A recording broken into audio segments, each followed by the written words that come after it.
Partimos hoy con una, no recuerdo ya el número de entrevistas, ya es como los días estos, de este fin de semana, de este domingo, ya, y hoy día nos acompaña Nelcy Latorre.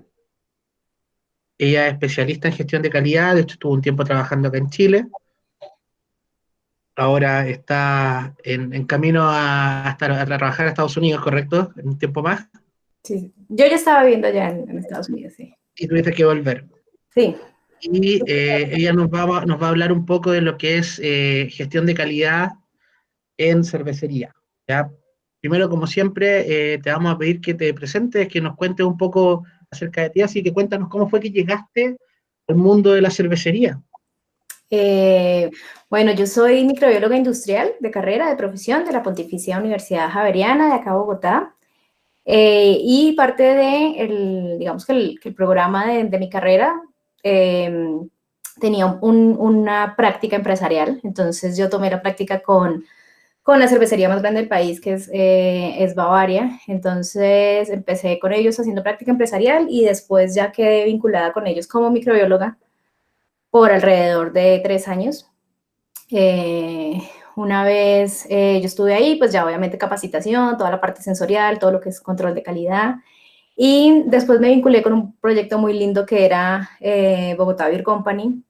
En su momento solamente contaban con 4 pubs, la cervecería, y estaban abriendo todo lo que era la línea de distribución de venta en botellas. Entonces, para ellos era muy importante arrancar con todo el tema de control de calidad para garantizar estabilidad del producto en estantería. Entonces me vinculé con ellos, estuve con BBC por casi 6 años, hasta que por decisión personal, digamos que quería conocer un poco más lo que es el mundo de la cerveza en Latinoamérica. Entonces ahí me vinculé con lo que es GECOR en Santiago de Chile. Y todos esos contactos fueron gracias a que yo estaba viendo como juez en la Copa de Cervezas de América. Entonces empecé a conocer mucha gente allá, conocí gente de Maltexco, de lo que es Patagonia Malt, y trabajé con el Pato de GECOR como por un corto periodo. Pues básicamente Maltexco me hizo una muy buena propuesta y empezamos a trabajar todo lo que era parte técnico comercial con Maltexco, que era básicamente trabajar directamente con los cerveceros en la asesoría de la adquisición de las materias primas, pero desde un punto de vista más como de diseño de receta, más con la parte técnica. Y ahí estuve feliz en Santiago, enamorada de los paisajes, del clima, de todo. Yo estuve muy contenta en Santiago. Y me apareció una oferta en Lincoln, Nebraska, que es la cervecería donde actualmente me encuentro vinculada, trabajando con ellos, es Zipline Brewing. Fue un cambio grande, pues al final fue como tomar el reto y tomé la decisión y me fui para allá. Empecé a trabajar allá en julio del 2018, hasta que tomé esta pequeña pausa que venía, en verdad solo venía a realizar un trámite acá en Bogotá, y pues ahora en tiempos de pandemia, pues acá estamos. En el entretiempo, pues obviamente certificaciones del CIBEL, como curso conciso cervecero, el Cicerón Certificate, todo lo que es BJCP. Justo estuvimos con Fabián presentando el examen, lo presenté por segunda vez para subir como de categoría acá en Bogotá. Y ahí estamos. Ahorita hay un proyecto bonito con la gente de el instituto, pues es un instituto inglés, de repente ustedes lo conocen, el IBD o Institute Brewer and Distillery. Estamos revisando todo lo que es material de estudio. Entonces, pues digamos que no nos quedamos quietos. Estamos tratando como de pues, seguir conectados con el rubro. Acá, pues yo me había desvinculado mucho con lo que eran los cerveceros acá en el país. Acá en Colombia, desafortunadamente, yo una vez me fui de BBC, eh, pues como que no quedé vinculada con el rubro, pero llegué acá y me he dado cuenta que hay un boom cervecero muy entretenido. Están haciendo cosas muy ricas, cervezas muy buenas. Entonces, nada, pues ese es como el pequeño background que les puedo dar. Buenísimo. Oye, pero el tema de la cerveza, antes de esta pasantía que te tocó hacer, te atraía de alguna forma? ¿Tomabas cerveza? ¿Eras consumidora? ¿O simplemente esto fue lo profesional te llevó a enamorarte un poco de la cerveza o al revés?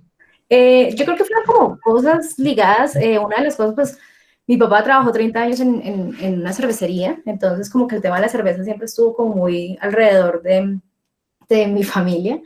Eh, pero fue más, pues, en ese momento cuando yo tomé la decisión de vincularme con esa pasantía, yo tenía 20 años, 19 años, o sea, estaba bien chica. Entonces, sí, ha sido como un largo proceso, pero ahí digamos que era muy el tema cerveza comercial, ¿no? Entonces, mucho control de calidad con lo que es cerveza comercial, obviamente, pues los super equipos que ellos tienen, los super laboratorios, todo eso. Y yo creo que fue una muy buena escuela porque después yo he ido como, de cierta manera, yendo para atrás en lo que son tamaños en cervecerías. Y, y eso le da a uno pues como mucha base técnica y teórica. Y ya cuando vas a aplicar a la práctica es, bueno, cuando no tienes esos super equipos y cuando no tienes esos mega laboratorios, ¿qué vas a hacer? Entonces, ese ha sido como el reto grande y yo creo que ahí es donde uno, pues como, donde me he ido fortaleciendo con respecto al tema de calidad. Y es la aplicación de mucha teoría, pero aplicarla al tema práctico. Bueno, ahora ya nos contaste un poco lo que ha sido tu viaje y lo que estás haciendo ahora en Zipline. ¿Podrías contarnos un poco con respecto a en qué te estás desempeñando en este momento en la cervecería? Básicamente yo soy la directora de calidad. Ellos tienen un proyecto de ampliar todo lo que es el tema del laboratorio. Entonces, estábamos revisando todo lo que era adquisición de nuevos equipos, específicamente para medición de amargo, alcohol. Bueno, ya son como una inversión mucho más grande, es como ir a otro nivel en el tema del laboratorio. Pero lo primero que nosotros estamos trabajando, que pues, estuvimos trabajando este año y medio, partiendo de julio de 2018, fue todo un diagnóstico, ¿no? Entonces, ellos tienen una cerveza de muy buena calidad y ahí fue el reto más grande. Es cuando uno se encuentra con una cerveza que dices, como acá, ¿qué vamos a Te trabajar? Si aporto.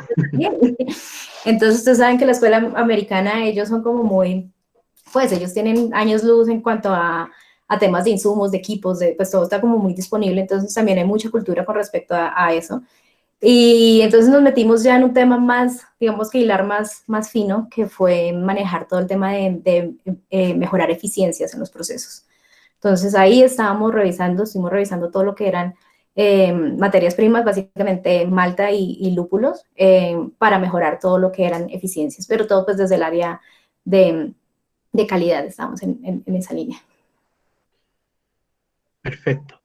Ahora ya nos vamos a empezar a entrar un poco en materia Uh -huh. y sería entretenido empezar a hablar de qué es lo que entendemos por calidad. Ahora, Bueno, ¿cómo lo definirías tú de una manera sencilla? de repente, bueno, yo creo que la calidad es darle al consumidor lo que él necesita, lo que él requiere, ¿no? Pero también digamos que en el rubro cervecero nos tenemos que marcar, es como también cuáles son esas especificaciones de la cerveza que yo estoy haciendo, cuáles son esos estándares que yo estoy buscando en un producto. Y ahí es donde entramos pues a definir la calidad como tener lo que el consumidor quiere, cumpliendo las especificaciones del producto y siendo siempre estándar en el tiempo. Esa sería como una manera muy resumida de hablar de calidad. Y es importante también definir, muchas veces me he encontrado con cerveceros y personas que dicen como, hey, la calidad está desligada de la producción y realmente no son dos departamentos diferentes en una cervecería. También conozco muchísimos cerveceros que son ellos mismos los que hacen tanto producción como control de calidad y así es como debería ser. Calidad debería estar como, digamos que ligado a lo que es la cultura organizacional y a la cultura productiva. Entonces, ahí es donde está el reto más grande y es darnos cuenta que calidad no solamente es hacer, digamos que un control al final del proceso y decir va, no va, pasa, no pasa, sino asegurarnos desde la adquisición de las materias primas que nosotros estamos trabajando estandarizadamente para tener las especificaciones del producto que estamos buscando. Perfecto, consistencia siempre. Ahora, para ti, porque uno en algunos libros me ha tocado revisar que la definición de calidad, por ejemplo, para una cervecería industrial, una cervecería grande, tiene cierta, como ese tema de que el foco es la consistencia, más que Uh cualquier otra -huh. cosa. ¿Y esto sería equivalente en una cervecería craft o habría como una suerte de redefinición del concepto de calidad.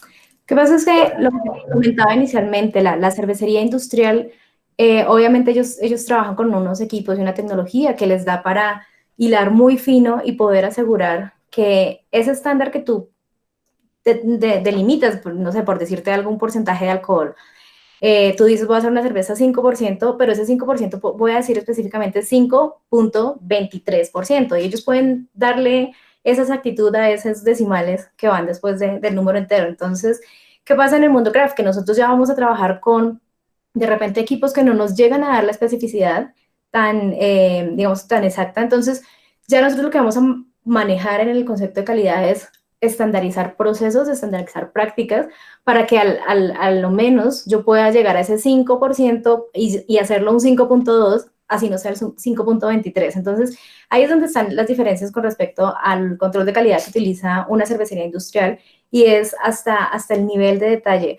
Obviamente ellos también tienen la ventaja de tener laboratorios que están equipados con equipos, con instrumentos que nos aseguran mediciones de alcohol, mediciones de amargor, que son, pues, que al final como cervecería craft nos toca irnos más a lo que tenemos a la mano, que viene a ser la parte sensorial, y eso no quita que sea más o menos, simplemente es, digamos que menos específico, pero buscando y apuntando al mismo target, que vendría a ser la estandarización y la calidad del producto. Perfecto. Ahora, ya que estamos hablando del concepto de calidad, ahora, ¿qué es lo que es control de calidad? ¿Qué implica porque esta palabra es bastante grande, Sí, sí, sí. o sea, esta Bueno, frase?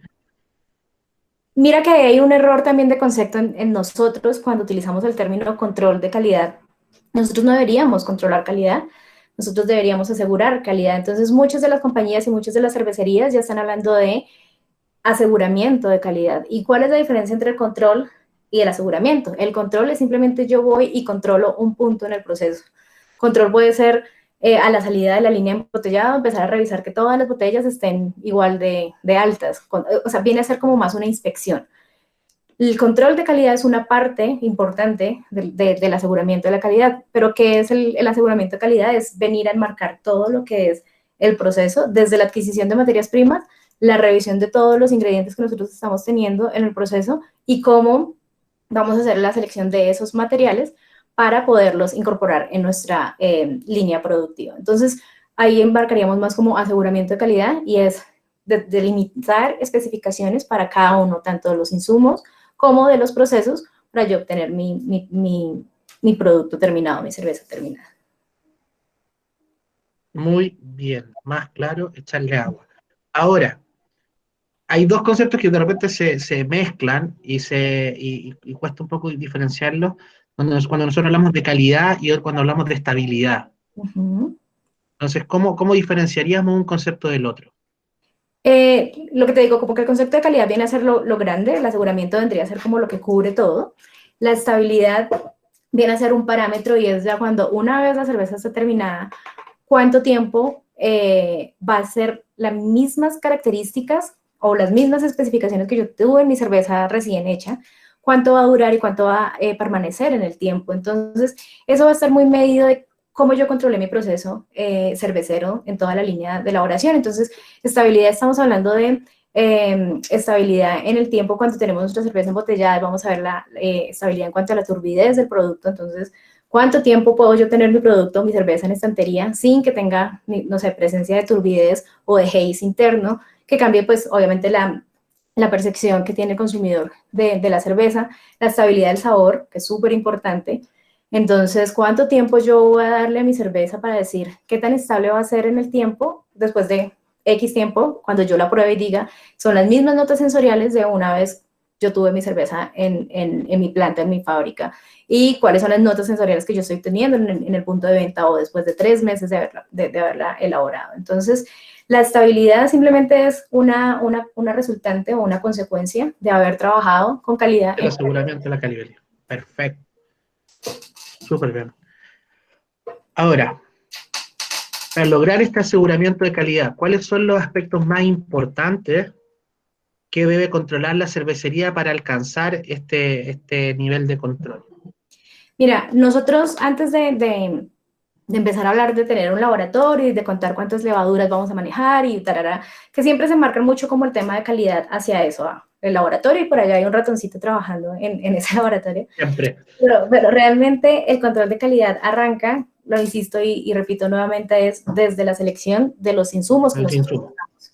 Y tanto de los insumos, pues obviamente de los proveedores que nosotros tenemos. Entonces, cuando nosotros tenemos, no sé, que comprar malta, que comprar lúpulos, desde esa hoja de vida que nos da el proveedor, el chequeo de esa información y el buscar que esa información siempre sea la misma, es decir, si estoy comprando malta pale, que siempre tenga el mismo color y que siempre tenga el mismo contenido de extracto, porque si esas pequeñas variaciones que ellos hacen en su proceso van a afectar el mío, pues entonces yo ya no voy a tener la misma cerveza. Entonces, el control de calidad parte desde nosotros, desde la selección de los proveedores, desde la selección de los productos y obviamente desde el control que yo estoy ejerciendo en esa información técnica que nos entregan tanto los distribuidores o los proveedores, ¿no? Entonces, y ya después, ¿cómo yo voy a parametrizar o darle estándar a mi proceso? Es decir, una vez yo arranco el proceso de maceración, ¿cuál va a ser la temperatura que yo voy a buscar? ¿Y cuál va a ser el target?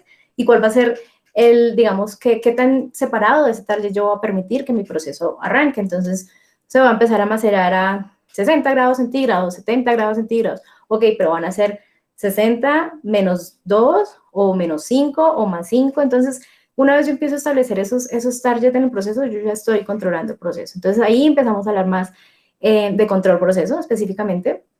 Todas esas variaciones que nosotros, esa información que el proceso nos va arrojando, nosotros lo vamos controlando, ¿no? Entonces, registrando. El registro es súper importante en todo lo que es control de calidad. Entonces, registro de tiempos, temperaturas, registros de pHs, y ahí solamente estamos hablando de instrumentación muy básica, o sea, no tenemos ninguna adquisición de tecnología especial o diferente, simplemente controlando nuestro proceso con tiempos, temperaturas, pHs, algunas mediciones obviamente, de extracto en el proceso fermentativo, y ahí nosotros ya estamos controlando calidad. Y obviamente, pues, el registro de toda esa información. Y ya después de eso, se puede ir uno un poquitico más a lo que es estadística y empezar a meter todos esos numeritos en una tablita de Excel y empezar a delimitar tendencias. Entonces, ahí hasta el momento estamos haciendo control de calidad y no estamos haciendo ningún tipo de gran inversión, hablando de microscopios o densímetros automáticos o ningún tipo de medición en alcohol. Estamos simplemente parametrizando y tomando lectura y analizando las tendencias de lo que nos da el proceso. Muy, muy bien. Ahora, con respecto a mis preguntas, hay hartas cosas que he ido contestando, entonces he tenido que ir filtrando un poco lo que voy a preguntar, porque ha sido... Entonces aquí, por ejemplo, está la pregunta de las variables que uno debería considerar para jerarquizar en lo que es control de calidad, o sea, dónde yo voy a poner mi esfuerzo inicialmente en controlar la calidad de mi cervecería, también entendiendo este mismo concepto de que lo tenemos que llevar a lo básico, que nos disponemos de estos mega equipos, estos tremendos laboratorios que tienen las cervecerías más grandes. Entonces, en términos de una cervecería pequeña, ¿dónde crees tú que hay que empezar a jerarquizar en términos de calidad? Un poco lo que dices tú de empezar a ver la parte de insumo y empezar a estandarizar ese proceso y el registro. Mira, yo creo que uno puede empezar por donde más uno tiene control, ¿no? Entonces, pasado lo que es certificados de calidad de los proveedores, pasado de esa parte, uno arranca su proceso con mediciones como lo son la calidad del agua y obviamente pues como arranca el proceso de la maceración, ¿no? Entonces, digamos que ahí nosotros podemos empezar a arrancar simplemente con establecer targets, establecer un target de cuál va a ser el pH que yo quiero arrancar con, y eso ya lo tienen muchas recetas, lo que pasa es que no nos damos cuenta que ahí ya estamos haciendo control de calidad, nosotros estamos diseñando una receta, estamos haciendo nuestra cerveza, y nos dice, ok, arranque con pH 5.4, arranque el proceso de maceración, tarará, pero ahí nosotros ya estamos controlando. Lo que es importante ahí, en ese punto, sería nosotros empezar a registrar esa información. Registrar si el agua que llegó hoy, porque es que llovió mucho en la capital y entonces cambiaron las características del agua con la que estamos trabajando, cómo eso va a afectar el proceso. Entonces, una vez yo estoy registrando, yo también empiezo a obtener la información del proceso. Todo lo que son, pues, en la etapa de maceración, todo lo que son pHs, buscar que los rangos con los que yo voy a permitirme jugar Si yo estoy buscando un rango, un pH de 5,4, ¿qué tan grande es lo que te comentaba inicialmente? ¿Qué tanto voy a permitir que se suba o se baje de ese 5,4 para yo decir, esto va o no va? Entonces, ¿qué pasa si el pH me quedó en 5,7? ¿Sigo o paro porque mi control de calidad, mi especificación dice que no, va a ser solamente 2 puntos por encima de eso? Entonces, cuando uno empieza a hilar fino en esos targets, a cada vez buscar estar sobre la especificación que yo le estoy dando a ese punto, ahí ya simplemente está arrancando con el proceso de aseguramiento de calidad. Entonces, digamos que palabras más, palabras menos, no es decir, arranca por maceración o arranca por el nivel de llenado de la botella, simplemente es esas tareas que nosotros tenemos cotidianamente como en la elaboración de nuestra receta, en la elaboración de nuestro producto, simplemente la vamos a dar como una estandarización, y obviamente eso se basa en establecer una especificación. Entonces es cuál va a ser el target al que yo le quiero ajustar y qué tan separado voy a irme de ese target. Claro, ¿cuánto es la desviación estándar del dato que yo quiero evaluar? Claro. Bueno, ahí irse a la estadística, como decías tú. Que empezar a darle sentido a los números. No, es súper importante eso, de hecho. Y como bien dicen en casi todos los sistemas de gestión de calidad, bueno, yo soy tecnólogo médico y trabajé, bueno, en algún momento fui alumno de magíster de microbiología y trabajé mucho en biología molecular y nos tocaba mucho el tema de las certificaciones. Entonces, lo que no está escrito no existe. Entonces, el primer punto de calidad que te dicen es ese: si no está registrado, nunca pasó. Y es un punto que los cerveceros tienden a obviar porque como no hay una formación, por así decirlo, formal en estos términos, se le olvida un poco que la información es poder y esta información es la que nos permite entender los datos y darle sentido y poder irlos mejorando y actualizando los procesos. Acá, bueno, nos topamos con la pirámide que menciona la Brewers Association en términos de calidad. Sí. Ya no sé si la conoces. Sí. Ahí es. ¿Qué te parece esta pirámide? Me parece linda. A ver, en términos generales me parece una buena introducción a exactamente lo que tú estás diciendo. Digamos que la educación en calidad siempre se ha dado como muy separada, siempre es como un módulo aparte. Cuando uno está estudiando cursos de cervecería, por allá está el módulo de calidad y es como, qué lata, la regulación del país o la regulación que te da la ISO o un poco como de normatividad. Y a veces uno cree que eso es calidad y realmente calidad viene, como te digo, toda esta parte del proceso. Entonces, esta pirámide me gusta que ellos resumen y embarcan como, bueno, ¿qué sería empezar a trabajar en calidad en una cervecería?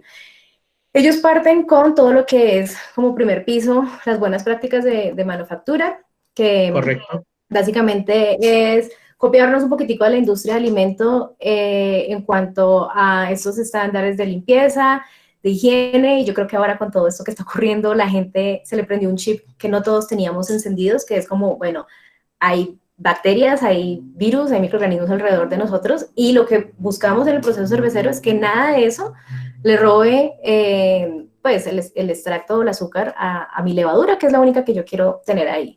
Entonces ahí nos basamos mucho en lo que son estándares de la industria de alimentos.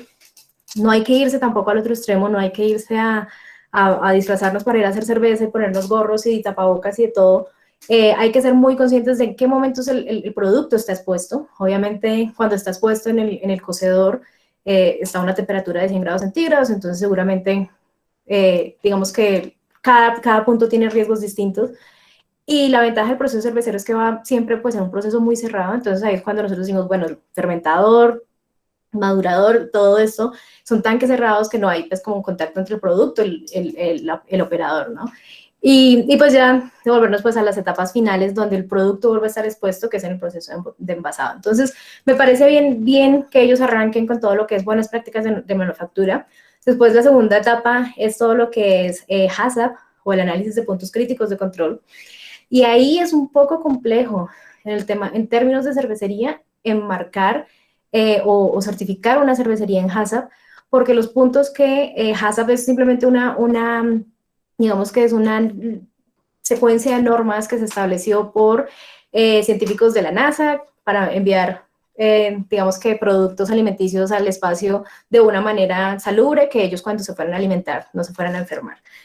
Esos principios son muy bien aplicados en procesos alimenticios porque el proceso alimenticio tiene mucho más riesgos. El consumidor de una bebida láctea o de una carne, pues va a ser un niño, un anciano o una persona cualquiera, y va a tener un tipo de riesgo, mientras que la bebida alcohólica tiene menos riesgos en cuanto a todo lo que es la inocuidad del producto y la inocuidad, obviamente, de la persona que está consumiendo el producto. Entonces, HACCP yo no lo pondría en la segunda fase de la pirámide, simplemente porque a veces aplica y no aplica. A veces y HACCP normalmente en las legislaciones de los países son normatividades que uno se puede acoger voluntariamente, entonces no viene a ser obligatorio. En Estados Unidos, que es pues, donde ellos tienen su base, ellos tienen que tener al menos un programa HACCP redactado.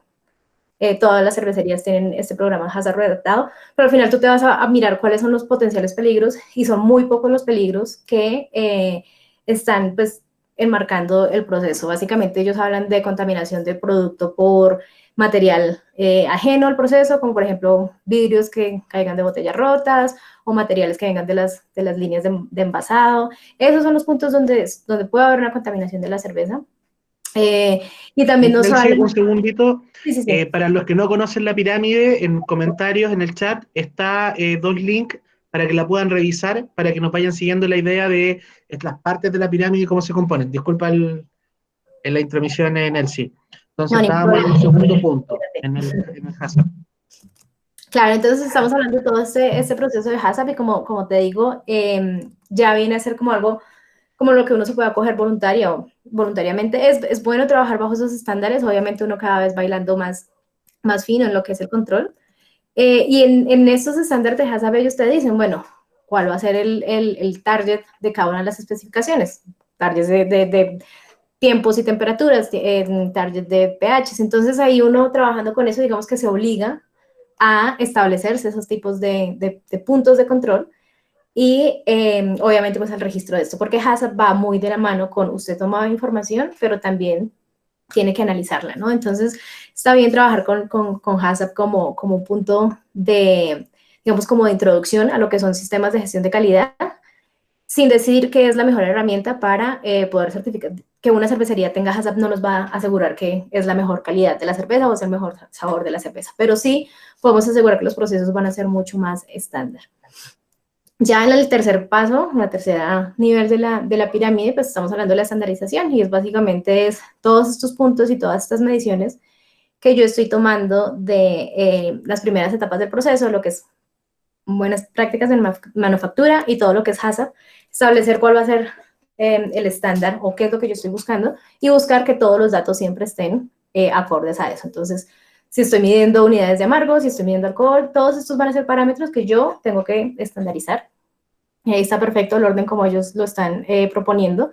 Y ya digamos que las dos últimas etapas vienen a ser como más el análisis, las tres últimas etapas vienen a ser más el análisis de esa información. Ya es entrarle a esos números, a que nos arrojen un poco de información, a que nos den datos. Entonces ahí ya empezamos con todo lo que es estadística, que es básicamente todos estos datos y todos estos números que yo estoy recogiendo el proceso, empezar a hacer control proceso y empezar a utilizar herramientas estadísticas para ver tendencias en los procesos.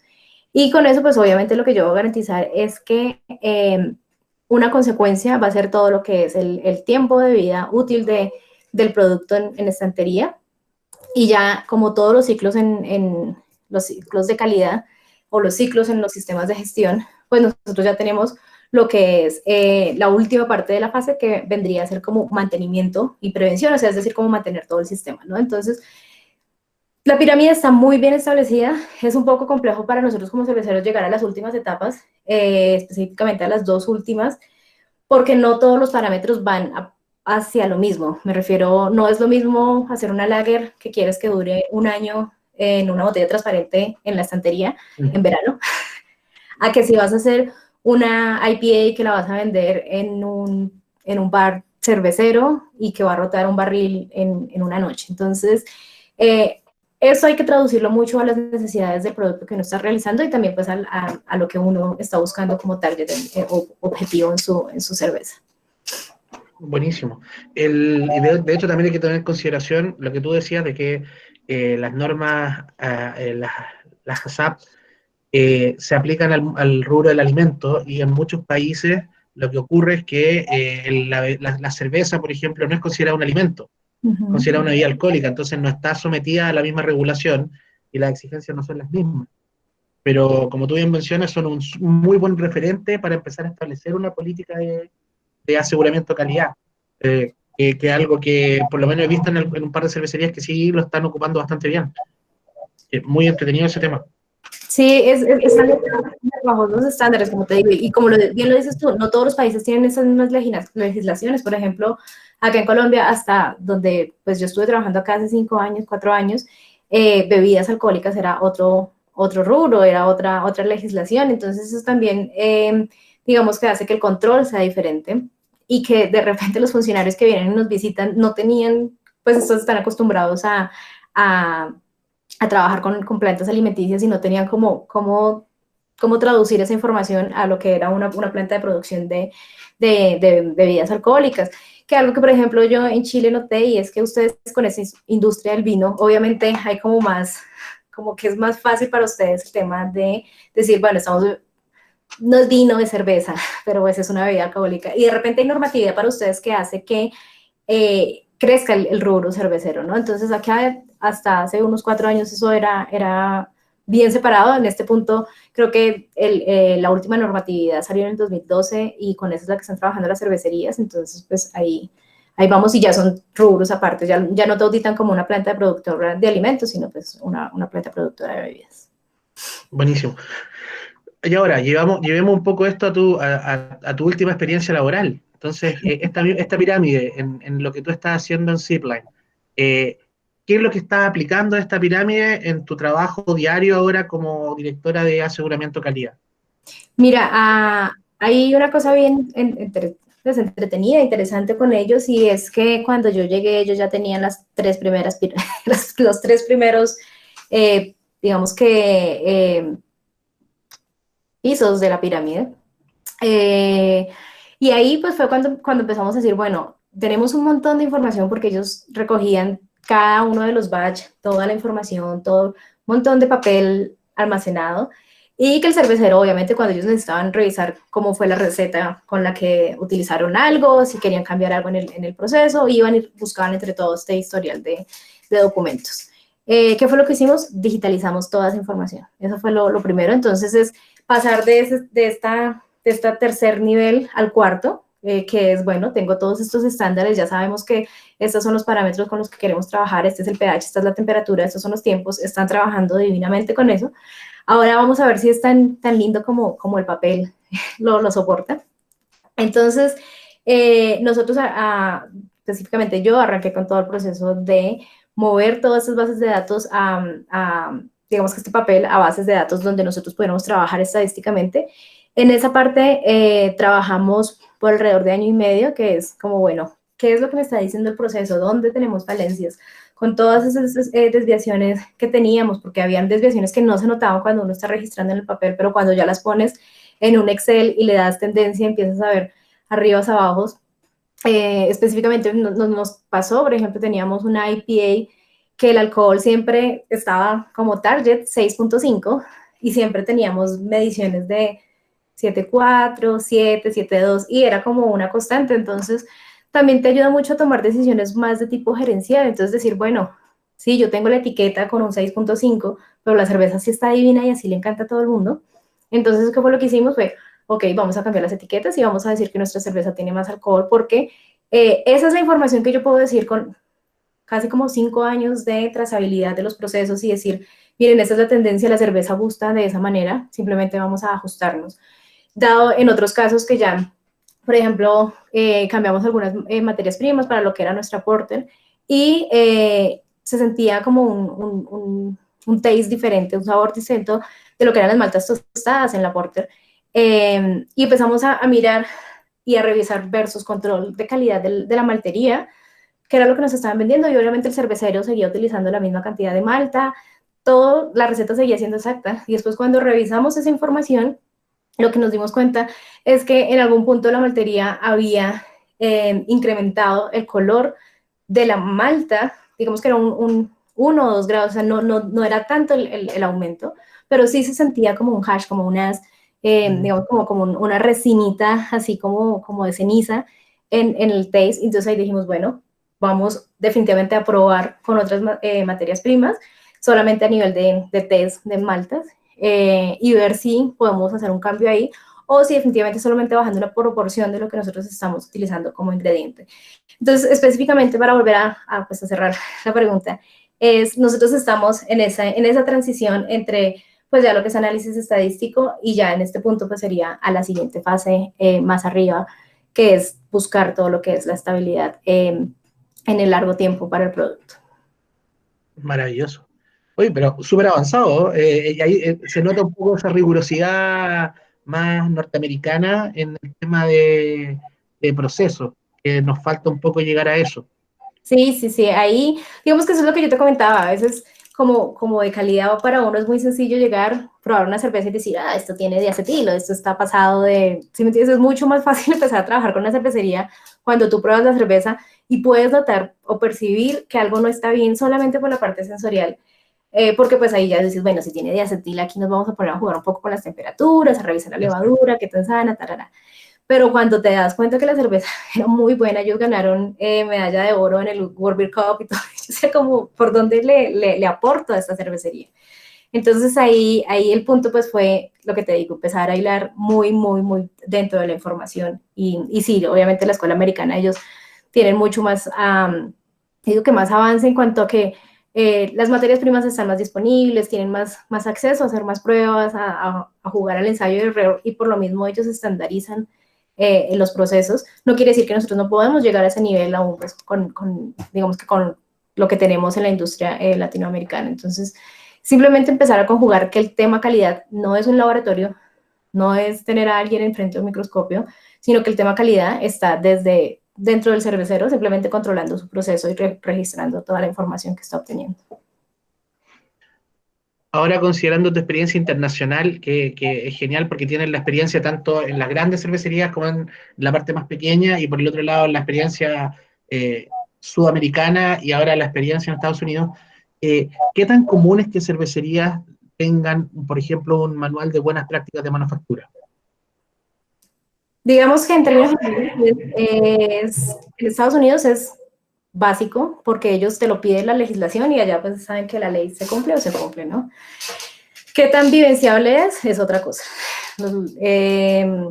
Las cervecerías allá por ley tienen que tener su programa de buenas prácticas de manufactura. En Latinoamérica, yo creo que nosotros estamos trabajando muy bien, básicamente es porque los entes regulatorios también nos llevan a eso. Entonces, como las buenas prácticas de manufactura vienen de la industria de los alimentos y los, digamos que inspectores y todo lo que son entes de control están muy relacionados con eso, nos hacen ir hacia esos estándares. De repente, a veces nos hacen ir muy lejos con esos estándares. Entonces, he visto muchos cerveceros con gorro, con bata, todo el tema así, pues que yo digo, está bien hasta un punto estar protegiendo tu cerveza, pero pues también eso no le va a sumar ni le va a quitar mucho a lo que es la calidad de la cerveza. Entonces, yo te diría que estamos como en mitad de camino con respecto al tema de tener manuales de buenas prácticas de manufactura. También lo que pasa mucho es que alguna cervecería lo saca y de repente muchos lo copian y tú simplemente encuentras procesos que están en el papel, pero que no son procesos vivenciables. Entonces, todo lo importante de las normatividades, tanto de buenas prácticas de manufactura como HACCP, como sistemas de gestión de calidad, es que sea algo que ustedes o que nosotros podamos vivir en el día a día y que no sea simplemente por cumplir un parámetro, ¿no? Entonces, es como darle vivencia a esas normas. ¿Sí? Aplicar en base a la experiencia. Uh-huh. ¿Tú recomendarías, por ejemplo, alguna norma puntual de ASAP o similar para una cervecería, pensando en el público que nos está viendo ahora? ¿Alguna recomendación con ese respecto? De como que alguna norma que tú digas que sí o sí esto yo debería seguirlo. Pero yo digo que las buenas prácticas de manufactura, si están como enlazadas en lo que es bebidas alcohólicas, es algo que nosotros tenemos que utilizar mínimo. Eh, hay un programa hay un documento súper interesante que está como disponible de manera digital en internet. Es de los cerveceros españoles, esta Asociación de Cerveceros Españoles. Ya. Ellos tienen un programa HACCP para cervecerías, y son cervecerías tipo craft. Es bueno leérselo, es bueno documentarse y es bueno saber hasta dónde podemos llegar nosotros por ahí, pero desgraciadamente en temas de regulación, en temas de normas, en temas de bibliografía, es bien baja la información que nosotros podemos como obtener así a nivel de comercialmente. Es mucho más fácil encontrar un libro de variedades de lúpulos o de maltas o autores que estén hablando de cómo maridar cerveza, pero para digamos que mucha de la información que yo he ido levantando es básicamente por la vivencia, por trabajar con cerveceros y pues obviamente por todo lo que son técnicas más grandes, como de las cervecerías más grandes que pues ellos ya tienen todo muy, muy establecido, ¿no? Entonces... Y, por ejemplo, ahora que empezaste a trabajar en Zipline, tú llegaste con los 2 pisos armados y empezaste ya, o casi los 3. En el caso de los estándares, que lo que tú mencionabas, el tema del amargor, del alcohol, para ti, esos que tú mencionaste, ¿son los más importantes? ¿Hay algún otro estándar que uno debería tener en consideración? Mira, nosotros podemos definir los estándares como estándares grandes o globales, que son los que van a encontrar el consumidor, que son percepciones de lo que es el color, nivel de alcohol y amargor. Eso sería como algo que yo debería controlar, porque al final es lo que el consumidor va a percibir, ¿no? Entonces yo tengo esta cerveza acá y hoy es así como un poquito roja, pero de repente la otra semana compro la misma y es más rubia o es más oscura. Ese tipo de estándares son lo que nosotros llamamos como estándares de percepción del consumidor y a eso les deberíamos asegurar. Pero para yo llegar a esto, tengo que haber trabajado como a Todo el lo rato. largo de todo el proceso. No, Entonces, es devolverse casi que a la receta, a decir, bueno, por qué el amargor me quedó más alto si le puse la misma cantidad de lúpulo? Entonces, ir a revisar allá en detalle. Entonces, parece que fueran pocos parámetros, pero de repente te devuelven a todo lo que es tu proceso. claro, lo que tú mencionabas al principio, es que si yo tengo estandarizado el proceso de insumo, yo ya sé que cambié de proveedor, que el proveedor tiene una ficha técnica distinta, que me va a dar un producto diferente y eso va a terminar afectando el producto final. Eh, entonces, por eso que ahí es como tú le explicas al cervecero por qué es importante hacerlo primero, es por esta ingeniería inversa, de que si tú tienes bien controlado ese dato, tú vas a estar completamente, vas a saber completamente de que esto va a afectar en el producto final y va a afectar en la percepción del consumidor, Claro, considerando el estándar. y ahí eso era un poquito como la historia de lo que, de lo que es la calidad. Como es que esto se ha venido trabajando en los años desde la Segunda Guerra Mundial, cuando empezaban a poner estos estándares de producción súper altos y hacer más eficientes los procesos. ¿Qué es lo que pasa? Que alrededor como de los 2000, después de los 90, lo que pasó es que dijeron, el control de calidad no puede hacerse una inspección, o sea, yo no me puedo quedar con que el color, el amargo y el alcohol no están bien, sino que tengo que asegurar. Entonces, el aseguramiento es jugar a tener el mismo control en toda la cadena productiva. Correcto. Y en el caso de allá en Zipline, por ejemplo, tú llegaste y ya estaba establecido todo esto, este sistema, y llegaste ya más a la parte de estadística y de análisis. Pero en este momento, en términos de control, ¿cuáles son los puntos que más se controlan en este momento? ¿Qué puntos tienen controlados para poder generar toda esta información que luego va a ser analizada?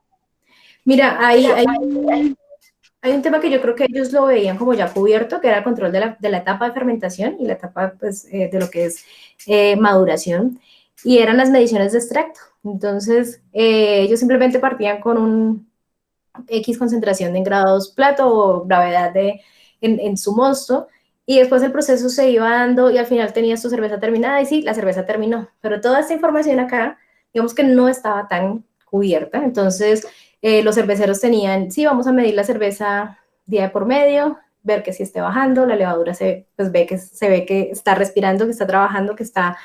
y eso era todo. Entonces, una de las cosas que empezamos a revisar fue tomar muestras cada 24 horas a la misma hora, filtrar esa cerveza para poder hacer una medición exacta. Entonces, y son pequeñas cosas, ahí no tuvimos ninguna inversión, simplemente comprar filtros de café, y empezar a filtrar la cerveza del fermentador. Entonces, ¿qué es lo que pasaba? Que estábamos midiendo, o ellos estaban midiendo alrededor de 2 o 3 unidades más en la medición de extracto, solamente por un montón de levadura y material vegetal que podía estar contenido en esa cerveza.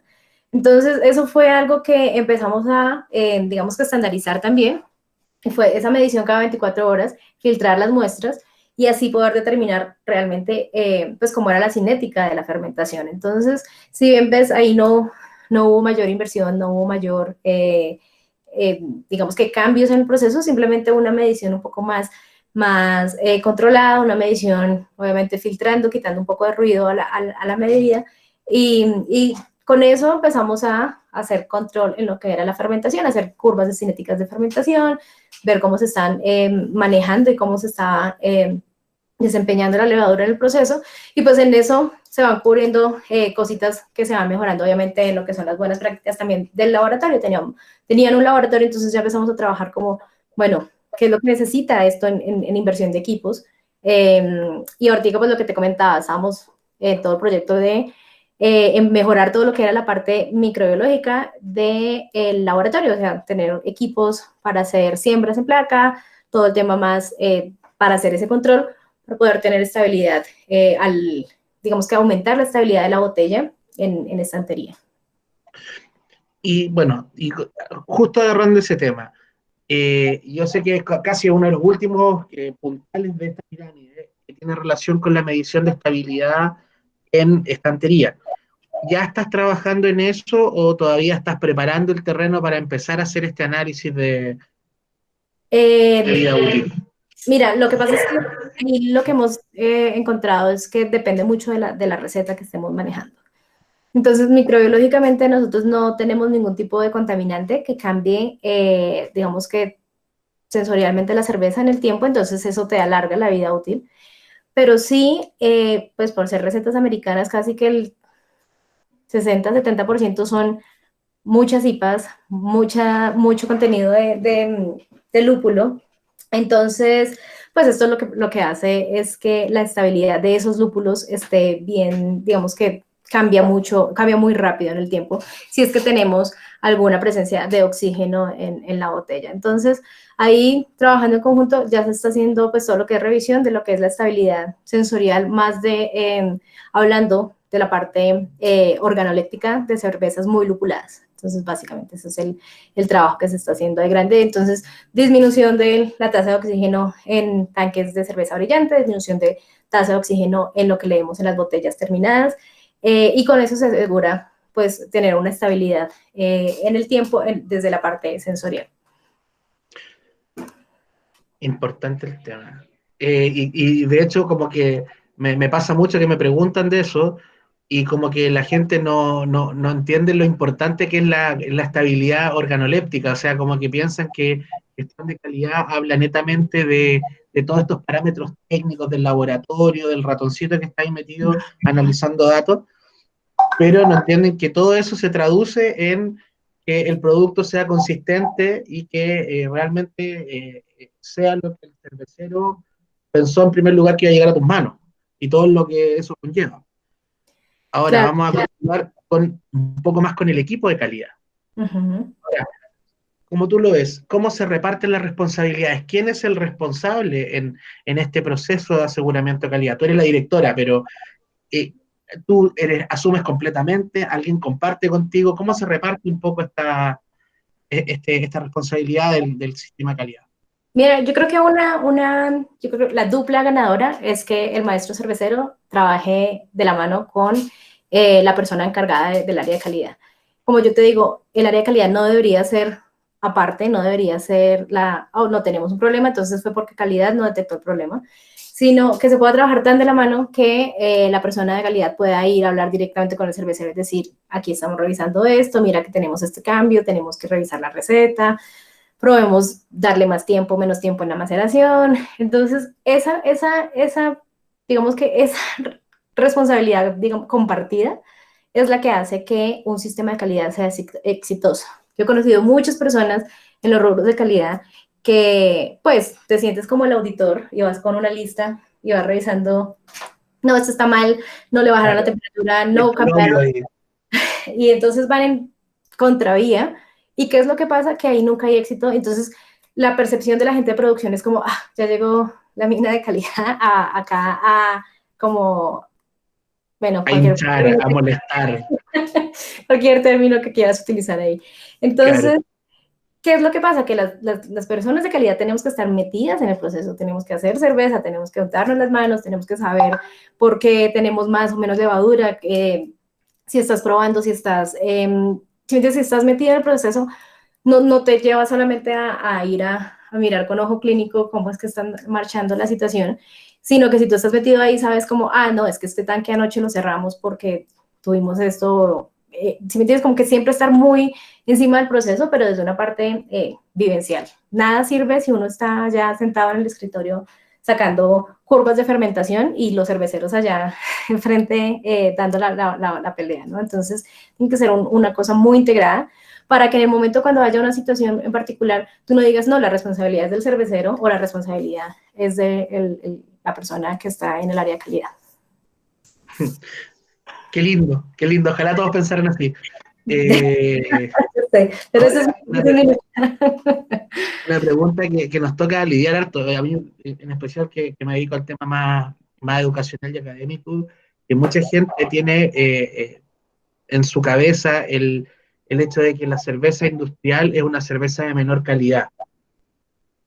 Entonces, ahora me gustaría una opinión técnica, bien fundamentada como la tuya, que explique un poco de cuál es el concepto de calidad y por qué no debería quizá ocuparse este término de manera tan arbitraria o tan abierta. Mira, lo que pasa es que, ¿cómo lo explico? La cerveza industrial siempre va a ser exactamente la misma, si es que están cumpliendo su proceso. Que ellos no hagan la receta que nosotros nos gusta, no quiere decir que la receta que están haciendo no está cumpliendo con las especificaciones que ellos tienen.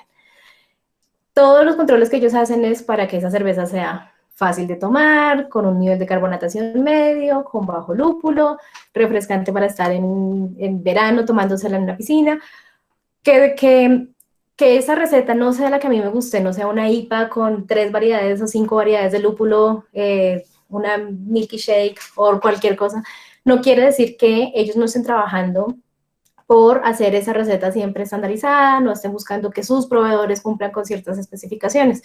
Entonces, ahí es más decir como bueno, que lo que estén haciendo no es lo que te guste, no siempre quiere decir que no tengan unos estándares de calidad y no sea de alta calidad. Entonces, esa es como la regla con la que medimos. Sí, no, eso, y cuesta que la gente lo asimile. Yo también comento mucho que ahí va asimilado un poco al tema de la estabilidad en la góndola, que también el almacenamiento es muy malo y la distribución es muy mala, que no se cuida y eso también influye en el cambio organoléptico en la cerveza, por ejemplo, la oxidación, que uno lo pasa, uno encuentra mucho eso en estas cervezas que pasan semanas en una góndola a 20 grados, eh, continuando todo este proceso oxidativo. Entonces, muchas veces no es la culpa del cervecero, es la culpa del proceso de venta.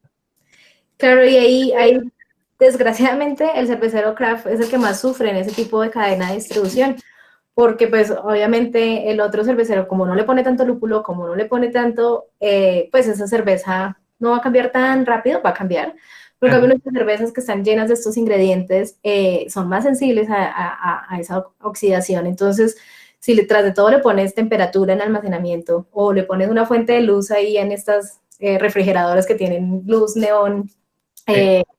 pues obviamente eso lo que va a acelerar son los procesos. Entonces, hay veces uno como cervecero y como dueño de cervecería debería sentarse y pensar, bueno, realmente quiero estar y entrar en una cadena para que mi producto se exponga de esta manera tan desordenada, o yo quiero tener el control de cómo se está distribuyendo y cómo se está manejando mi producto en el punto de venta.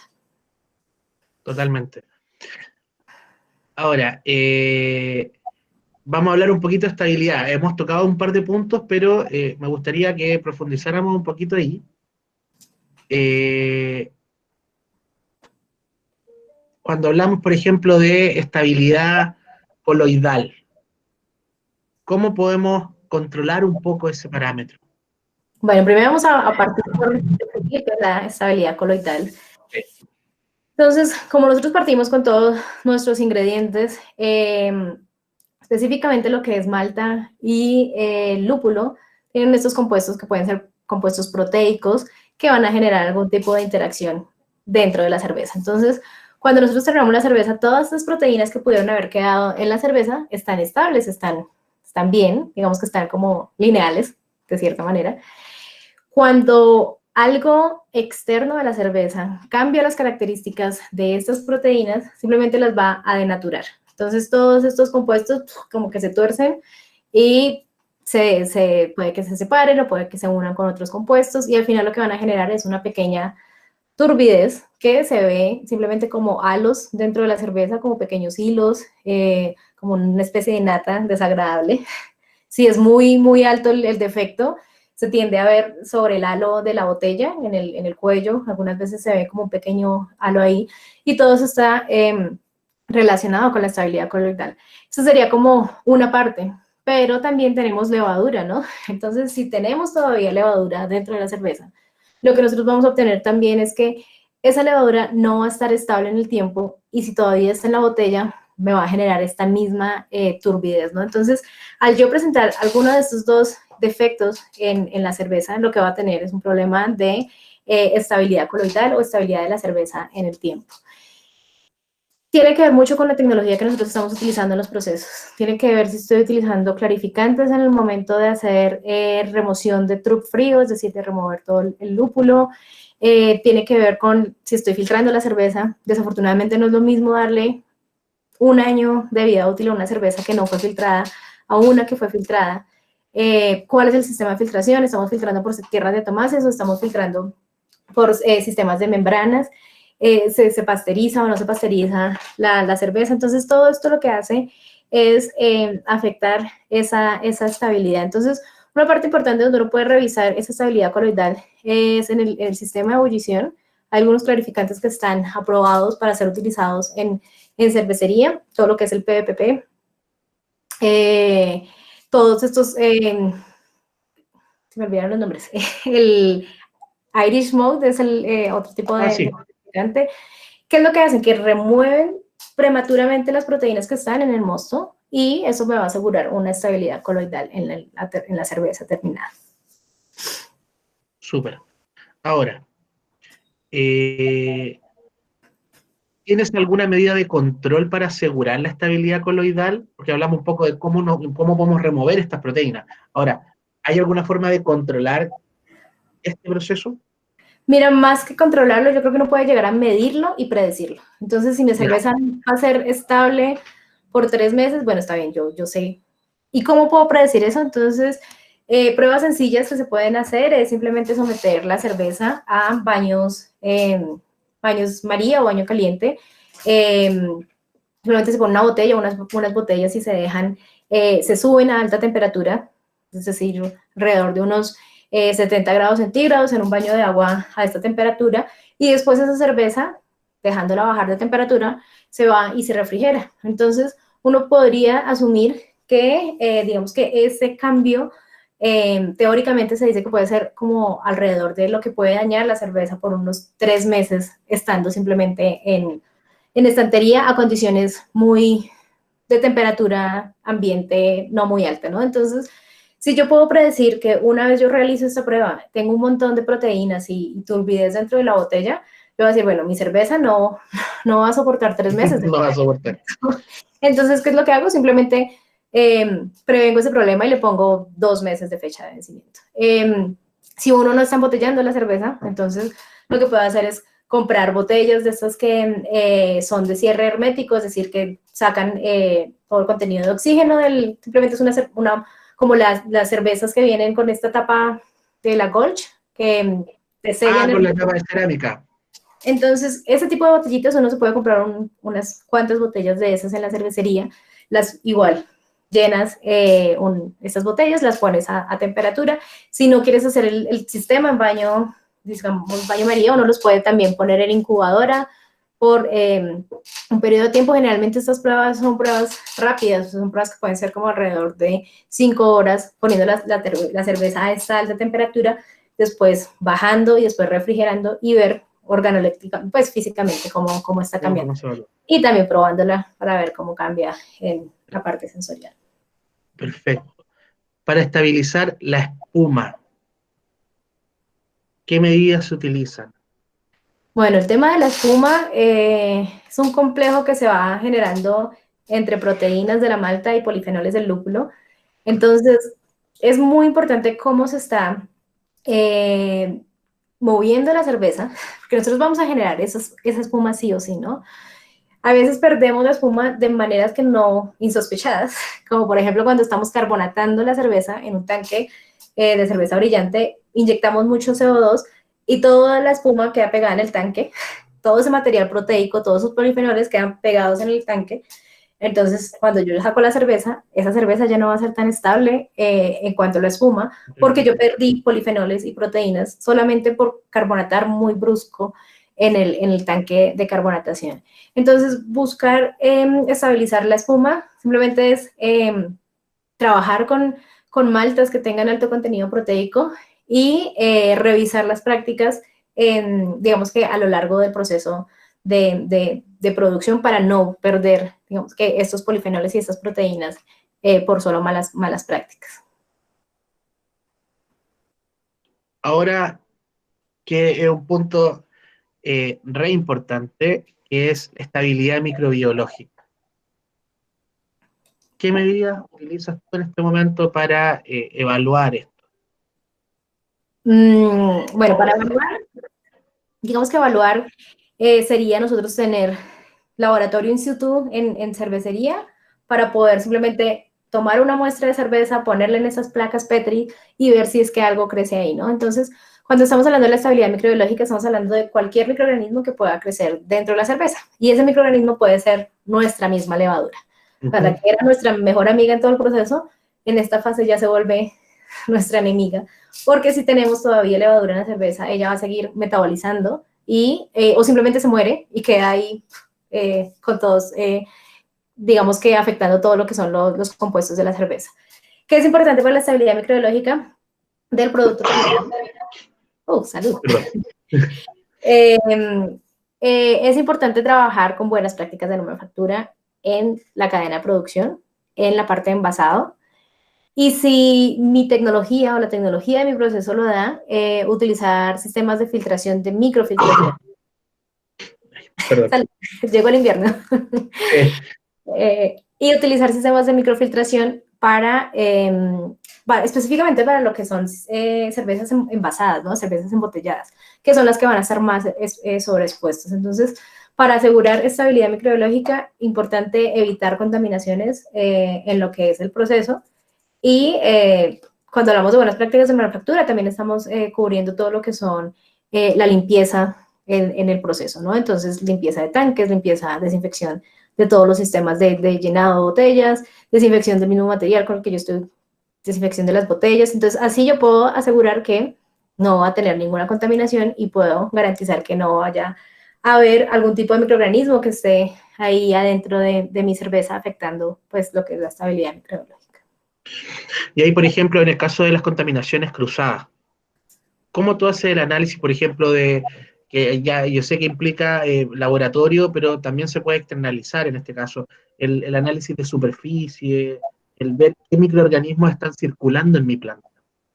Mira, lo peor que pasa es que los microorganismos que circulan en las cervecerías son los peores para la cerveza, porque son microorganismos que están, digamos que son anaerobios, son microorganismos que pueden resistir a estas presiones de CO2, son microorganismos que están, digamos que pueden crecer en pHs bajos, entonces todos los que están alrededor del ambiente de la cervecería van a ser específicamente los spoilers o los dañinos para la cerveza. Importante todo lo que es en el programa de Buenas Prácticas de Manufactura y el programa de HACCP, los dos programas tienen un numeral bien importante que es todo lo de programa de limpieza y desinfección. Entonces, ¿qué desinfectantes utilizamos? ¿Qué soluciones estamos utilizando para lavar el sistema de tanques?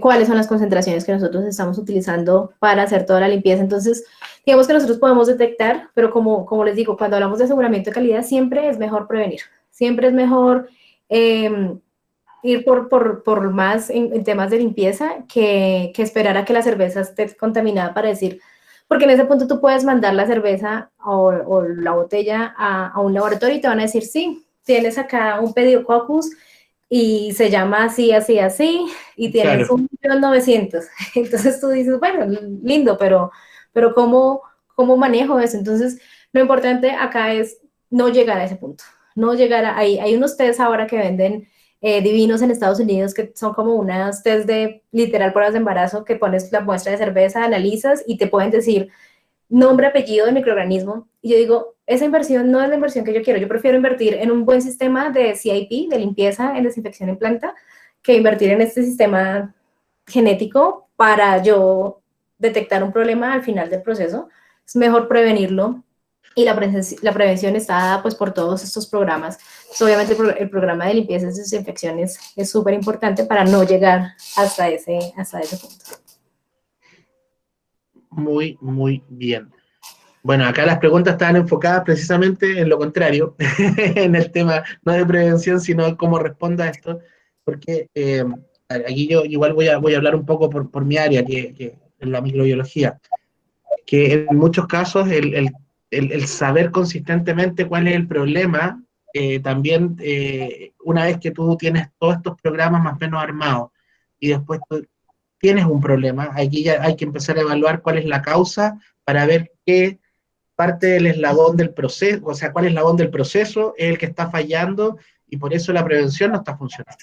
Uh-huh. Entonces, ahora pensando en un montaje de un laboratorio básico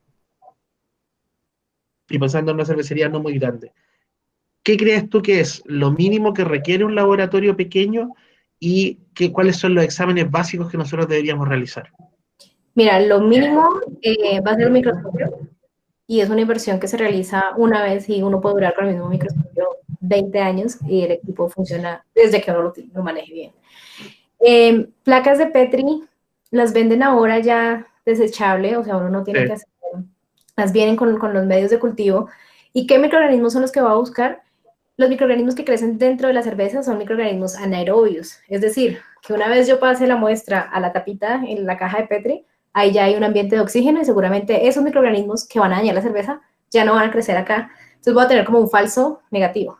Pero sí hay una familia de microorganismos que se llaman microorganismos indicadores, que son todos los que crecen a presencia de oxígeno y me van a decir si yo tengo algún problema de contaminación, específicamente problemas de limpieza en el proceso.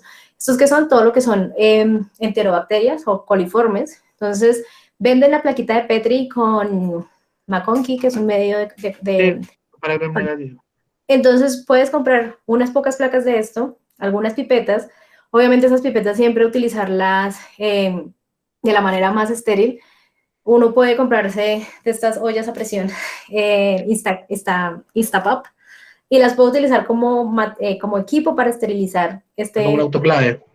como una autoclave casera o pues de pequeña.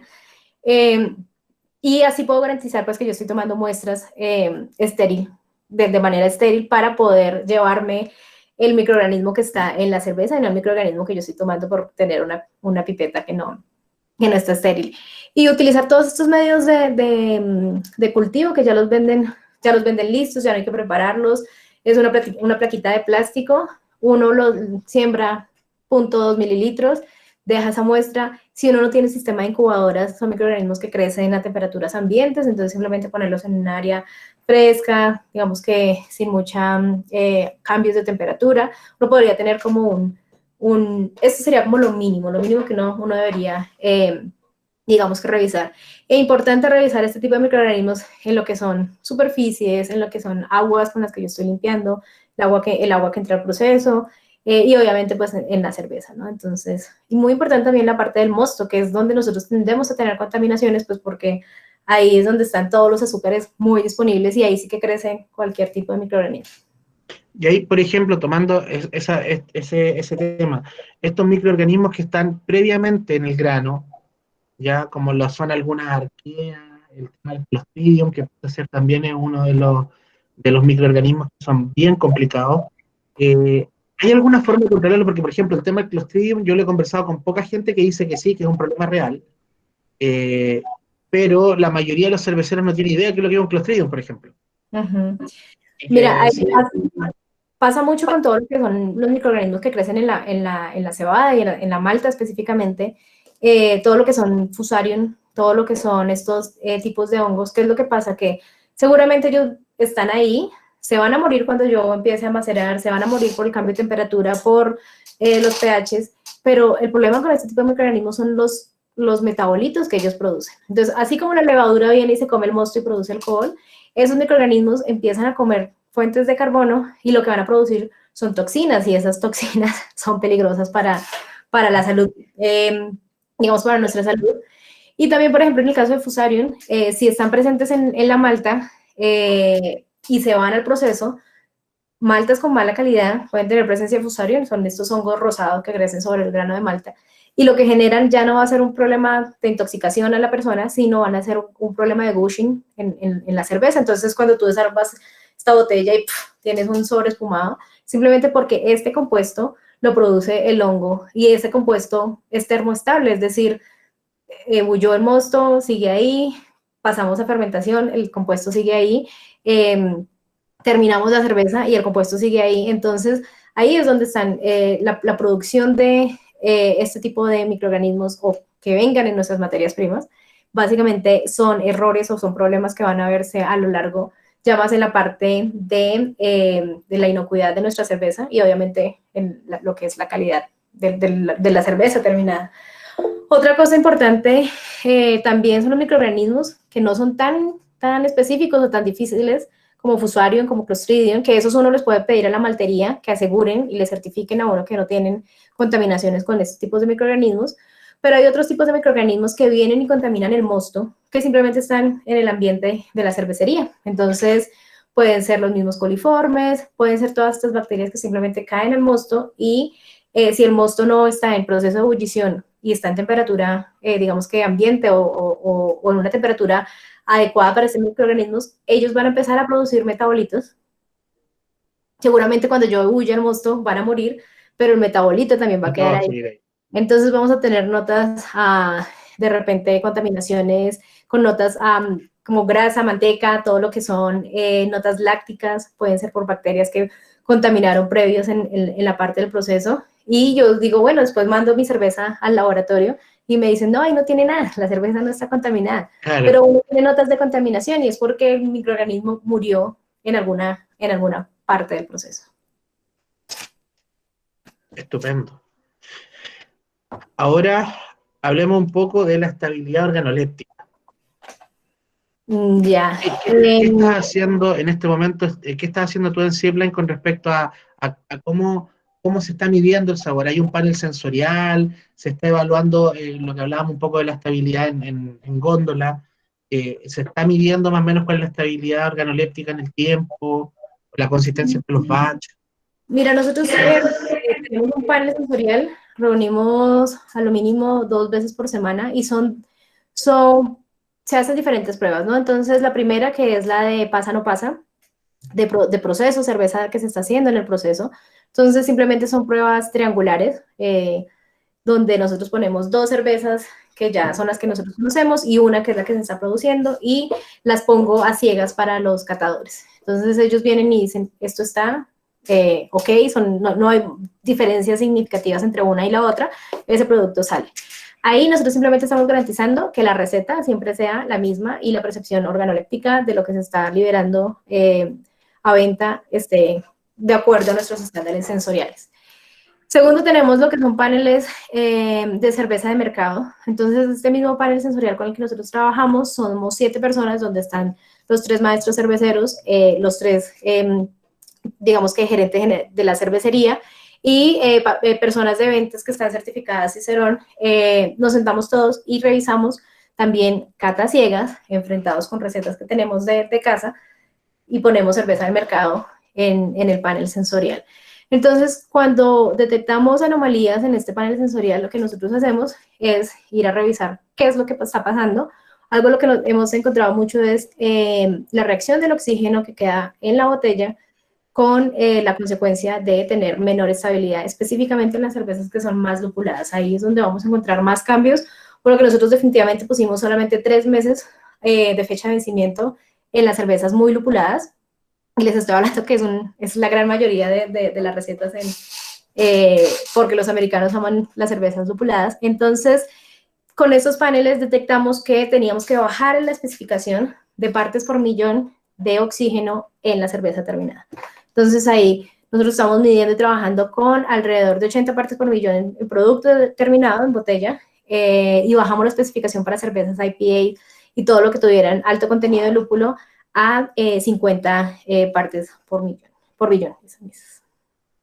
Entonces esa es una manera de que aseguramos que no va a haber suficiente, no va a haber oxígeno en la cerveza y que no vaya a reaccionar con los compuestos del lúpulo y me vaya a generar estas notas de envejecimiento.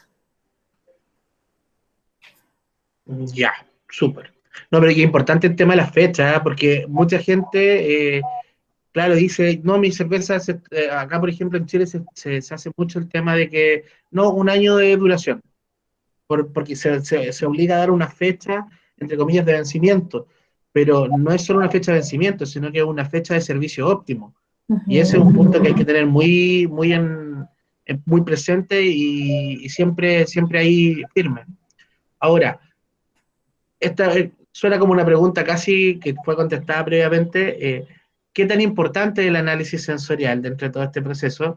Y qué recomendaciones darías tú con este respecto? ¿Y cómo desarrollas este panel sensorial?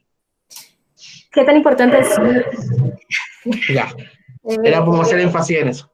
Mira, hay algo que nosotros podemos obviar tener el microscopio, podemos obviar tener las placas de Petri, pero no podemos obviar lo que es, digamos que inversión cero, que es nuestra nariz y digamos que todo lo que es sistema olfato y gusto, es la primera herramienta, es la herramienta que nosotros tenemos que invertir y la inversión no es tan grande en capacitar a lo menos 5 personas de nuestra cervecería, del equipo de los dueños, de las personas que están más enfrente del proceso, a las personas que están enfrente de la venta. ¿Cómo se hace estas capacitaciones? Simplemente empezar por lo más básico, ¿no? Entonces, capacitar en detección de dulce, salado, ácido, amargo.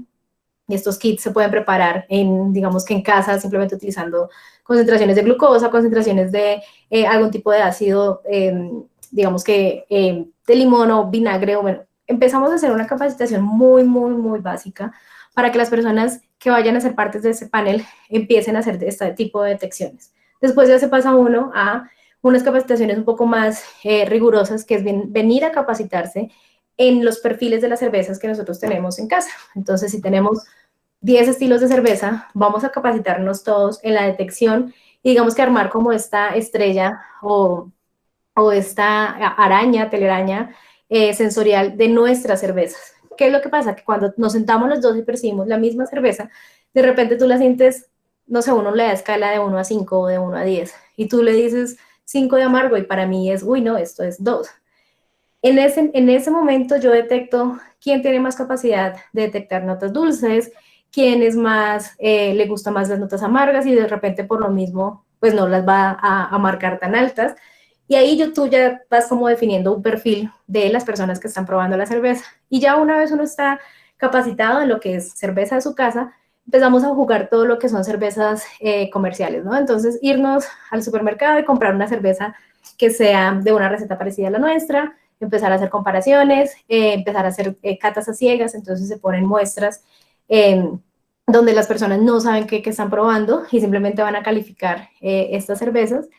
Y ya, pues, cuando trabajamos digamos que en esta estancia, nosotros ya podemos ir más, digamos que más avanzado y empezar a comprar kits sensorial que los vende el CIBE, los venden muchas casas cerveceras, como en cada país, que son kits para dopar la cerveza. Y estos son kits para dopar la cerveza con odd flavor. Entonces empezamos a dopar cervezas de acetilo, con notas de contaminación, con notas también de buenas notas, digámoslo así, notas lupuladas. Entonces, con el uso de estos tipos de kits, digamos que ya estaríamos como en la parte más avanzada de la detección de estos off flavor. Ya cuando los cerveceros, pues cuando toda mi mesa sensorial está muy avanzada y ellos ya pueden detectar y decir, esto es diacetil, esto es acetaldehído, todos estos compuestos, entonces yo digo, ah, bueno, ahora se las pongo más complicadas. Bajo concentraciones de ese compuesto en la cerveza, entonces ya no se los doy a 1X, sino se los doy a 0.5X, y si están también, entonces las ponemos a 0.2X, y entonces así, número uno, ahorro un montón del compuesto porque estoy utilizando muy poco, y número dos, pues ellos cada vez están alineando en detección, entonces cuando ellos van a proceso, cuando están en la elaboración, prueban cerveza, prueban en embotellado, prueban, y lo que van a es, ¿se acuerdan esa nota que nosotros probamos en nuestra clase sensorial o en nuestro panel? La estoy percibiendo acá. Entonces, súper importante eso. Entonces, parte sensorial, inviértale el tiempo, inviértale la parte económica, digamos que no es tan grande porque ustedes simplemente van a necesitar obviamente cerveza, necesitan vasos, ojalá, a mí me gusta mucho catar con copa de vidrio, simplemente porque la percepción cuando uno cata con plástico es distinta a cuando cata con vidrio, pero si no se puede, pues se utilizan vasos de plástico muy delgado, y esa sería como toda la inversión, ¿no? Hojas de papel, esferos, y tener pues mucha organización. A mí me gusta darle a los panelistas siempre dónde escribir, dónde registrar, y esa información, si es que también tratamos de digitalizarla para poder obtener perfiles. Nosotros hacemos eso también con las materias primas, hacemos con test de maltas, entonces es bien entretenido hacer test de malta para poder evaluar los proveedores, simplemente para decir, esto está rico y lo vamos a utilizar en una receta. Y también con los lúpulos, ¿no? Los test de lúpulos son un poquito más complejos, pero también se pueden realizar y uno puede detectar, digamos que estas notas y ir capacitando a su vez al panel sensorial. Pregunta, Nancy, ¿ustedes compran estos kits comerciales? Por lo que entiendo, cuando tú decías la dilución y sacarle máximo provecho, ustedes asumo que los compran, ¿cierto? Sí, sí, sí. Yo recomiendo los que ya son muy específicos, como los que son de Odd Flavor cerveceros, comprarlos. Los puedes comprar. Sibel es el más sencillo de utilizar. Simplemente viene este ampolleta para 1 litro de cerveza. Entonces uno utiliza una ampolleta de estas, la rompe, pone el litro de cerveza. ¿Qué cerveza utilizar como cerveza base? Eso también es súper importante. Entonces utilizar una cerveza, ojalá súper plana, una cerveza casi como agua carbonatada, para nosotros poder, digamos que no darle otro tipo de ruido a la parte sensorial. Muchas veces utilizan la misma cerveza que ellos están elaborando y digamos que la customizan o le ponen estos off flavor, y pues lo que están detectando son notas que vienen de la cerveza y no realmente de los flavor, ¿no? Entonces, bien importante, si los kits se compran, cuando uno está en proceso de capacitación, tiene que comprarse por lo menos 2 kits donde vienen alrededor de 24 sets. Pero ya cuando uno está en proceso de, digamos que simplemente evaluar cómo va tu panel sensorial, cómo van las personas capacitadas, con un kit uno, digamos que puede hacer muchas muestras. Entonces, eso. Súper, ¿no? Es que con todo este tema de la pandemia, el tema del análisis sensorial y el entrenamiento sensorial, que es un tema que trabajamos mucho en ACA, se complejizó muchísimo, porque ahora antes tú juntabas a estas 15 personas donde ocupaban el vial y le sacaban máximo rendimiento. Ahora, ¿cómo lleva esto a una experiencia en tu casa? Entonces, es un desafío súper grande con el que estamos lidiando ahora. Se puede trabajar digamos que hay algunos que nosotros podemos elaborar en casa, pero son los más básicos, ¿no? Entonces van a hacerte como el espectro de 10 flavor que vas a tener, no sé, ácido acético, notas lácticas, dulce, amargo. Esas notas así muy básicas se pueden empezar a trabajar, y uno puede empezar a trabajar con eso. Mira que otra parte bien interesante es todo el mundo evaluar una misma cerveza en cuestión de estas puntuaciones, ¿no? Construir una araña sensorial también ayuda mucho a que uno trate de buscar esas notas, ¿no? Trate de buscar como amargor, dulce, caramelo, como si me construir estos perfiles sensoriales ayuda mucho, y yo creo que podría ayudar mucho en estas situaciones en que uno lo único La, que puede... ve y te compras esta cerveza, que ojalá la consigan todos exactamente la misma, ¿no? Así es. Y en términos prácticos, ahora, por ejemplo, lo que es la parte sensorial en tu cervecería, ¿ustedes tienen algún lugar asignado para realizarla? ¿Hay alguna condición que ustedes pidan para poder hacer o es simplemente una sala de reuniones donde se reúnen a hacer análisis sensorial? Sí, mira, yo estaba empujando el tema de tener como un área bien, bien separada. Nosotros estábamos haciendo esto inicialmente en el área de reuniones. Pero definitivamente es muy importante que la persona se encuentre muy cómoda, que la temperatura sea muy, digamos que agradable, que no se encierren los aromas o los olores en el ambiente donde estás evaluando. Entonces, definitivamente yo me fui al tap room de la cervecería, que era un espacio mucho más abierto, tenía las cervezas más disponibles y lo cambiamos ahí y lo hacemos un lunes 10 de la mañana, miércoles 10 de la mañana, que todavía el taproom no está abierto a público. Entonces, esto lo hace más sencillo. ¿Por qué no lo continúa haciendo en sala de reunión? Porque las personas se distraen, porque las personas están más cerca del ambiente de la oficina, entonces, que el mail, que llegó alguien, que el proveedor, entonces es mejor sacar a las personas y pedirles 30 minutos, 40 minutos para hacer el examen sensorial.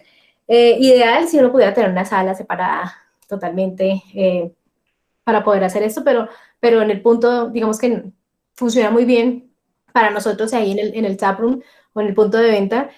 También lo intenté hacer en otra estancia del punto de venta, pero pues también hay que tener en cuenta que sea un área donde las personas no fumen el día anterior, entonces ahí es más complejo.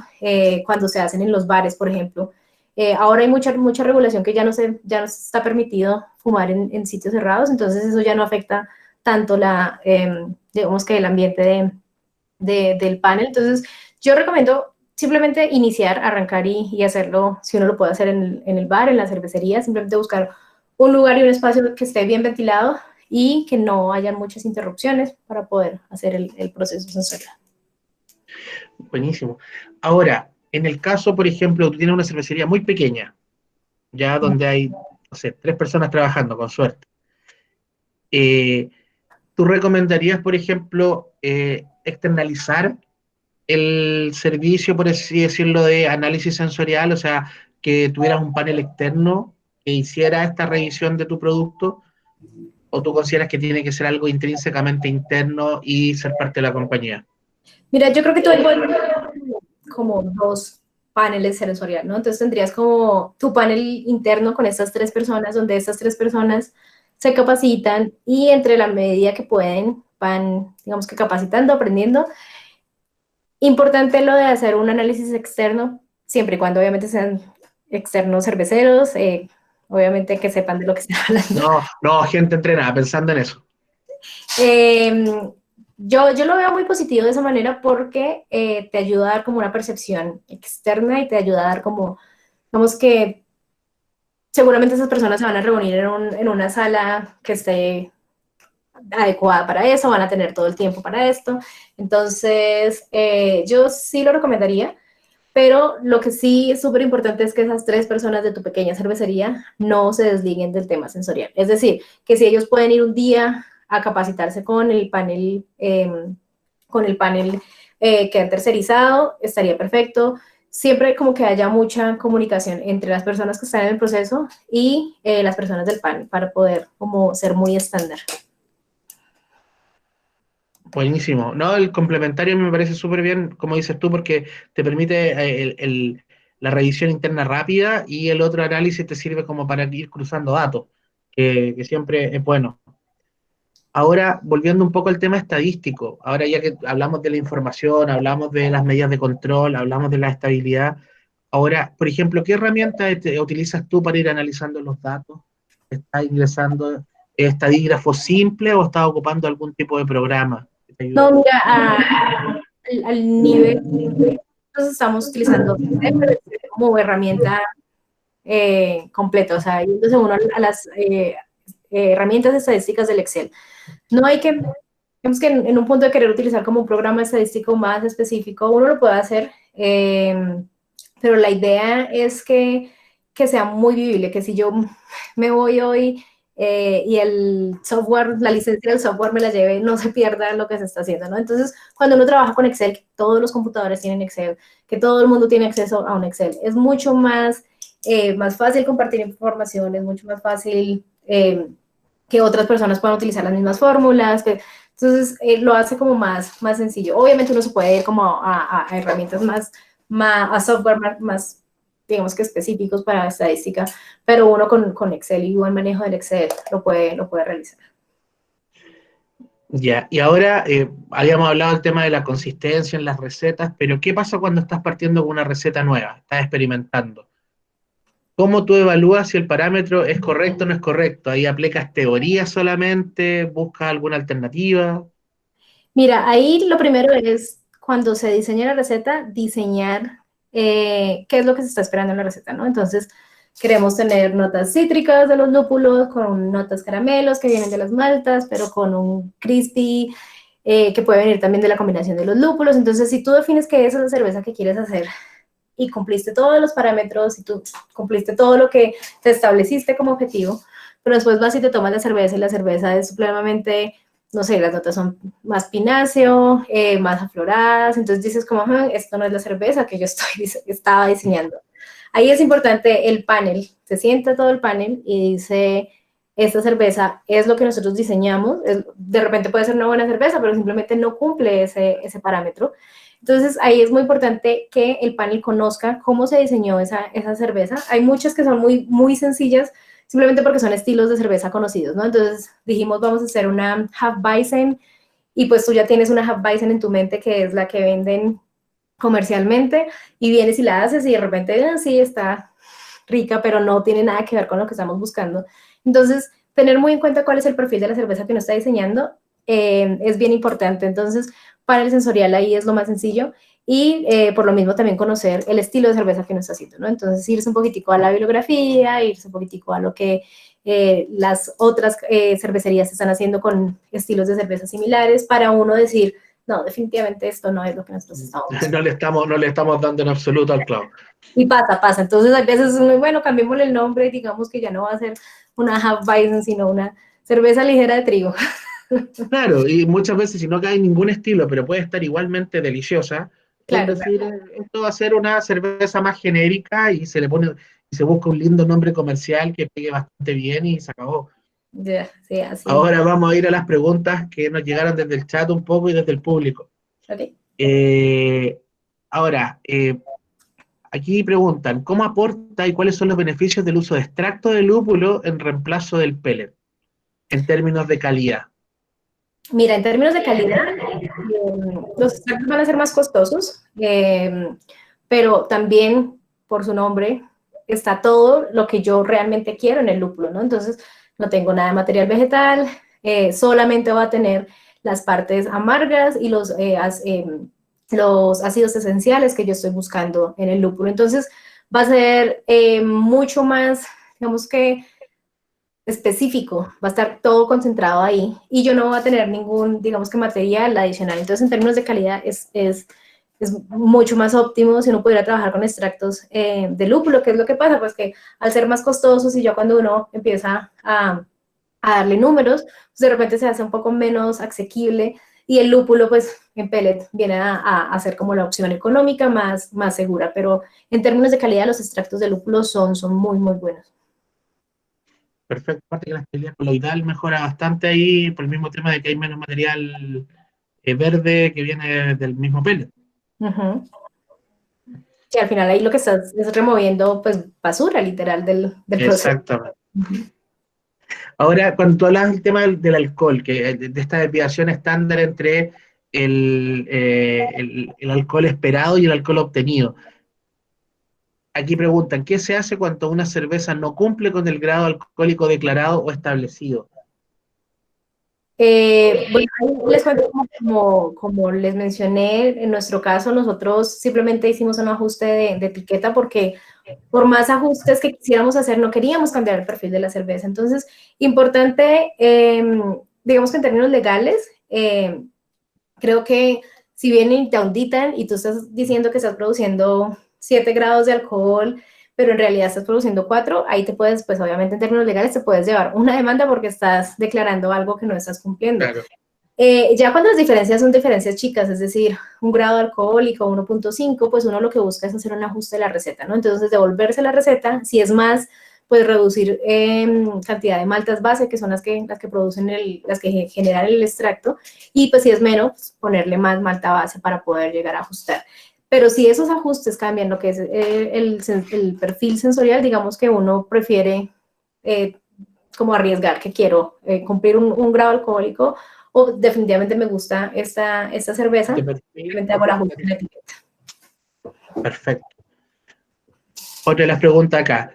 Creo que igual hablamos bastante de esto, pero a ver si lo puntualizamos. Si tuviera la oportunidad de medir 3 parámetros solamente en términos de la calidad de mi cerveza, ¿cuáles crees tú que serían esos 3 parámetros que tú estarías midiendo?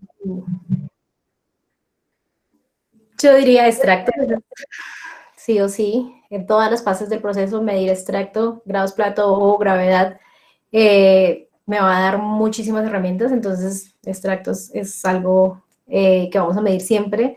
El pH, específicamente en las primeras etapas del proceso, porque ahí voy a asegurar que haya una activación enzimática de lo que estoy buscando, y más adelante el proceso fermentativo también me da luces.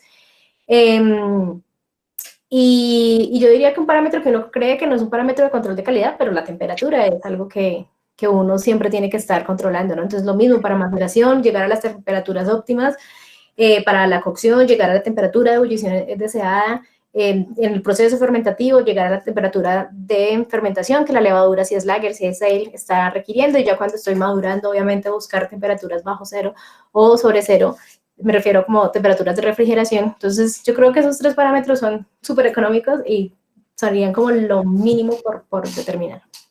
Maravilloso, súper práctico. Ahora, yo sé que esta pregunta es como una tricky question, es media truculenta, pero enfoquémosla en las cervezas más ligeras. ¿Cuánto crees tú que debe ser el tiempo mínimo y el tiempo máximo de duración de esta cerveza en estantería? Pensando en una cerveza ligera que no tiene mucha protección, porque en general una cerveza de guarda te da un poco lo mismo, porque va a soportar el daño y va a ser lo suficientemente robusta para eso.